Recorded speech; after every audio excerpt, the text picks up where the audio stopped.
देश में यशकेतु नाम का राजा था। उसके दीर्घदर्शी नाम का बड़ा ही चतुर दीवान था। राजा बड़ा विलासी था। राज्य का सारा बोझ दीवान पर डालकर वह भोग में पड़ गया। दीवान को बहुत दुख हुआ। उसने देखा कि राजा के साथ सब जगह उसकी निंदा होती है, इसलिए वह तीरथ का बहाना करके चल पड़ा। चलते चलते रास्ते में उसे एक शिव मंदिर मिला। उसी समय निच्छदत्त नाम का एक सौदागर वहां आया और दीवान के पूछने पर उसने बताया कि वह सुवर्णद्वीप में व्यापार करने जा रहा है।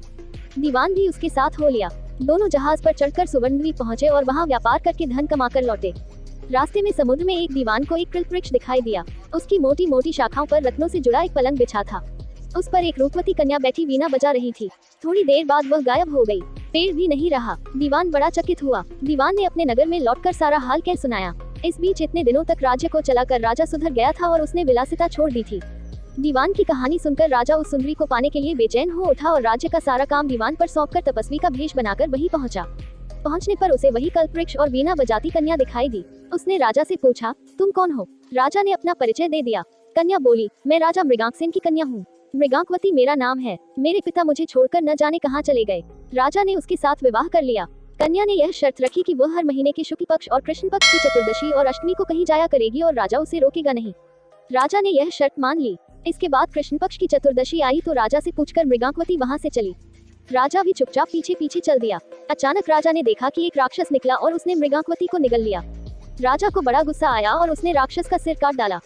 मृगांकवती उसके पेट से जीवित निकल आई। राजा ने उससे पूछा कि यह क्या माजरा है तो उसने कहा, महाराज, मेरे पिता मेरे बिना भोजन नहीं करते थे। मैं अष्टमी और चतुर्दशी के दिन शिव पूजा यहाँ करने आती थी।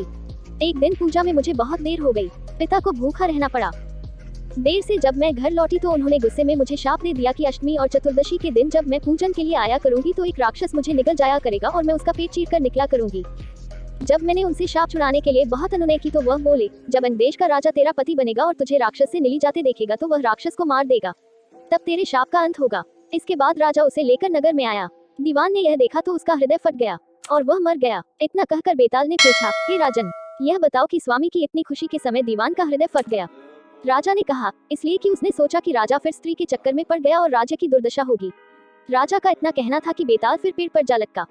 राजा ने वहां जाकर फिर उसे साथ लिया तो रास्ते में बेताल ने यह कहानी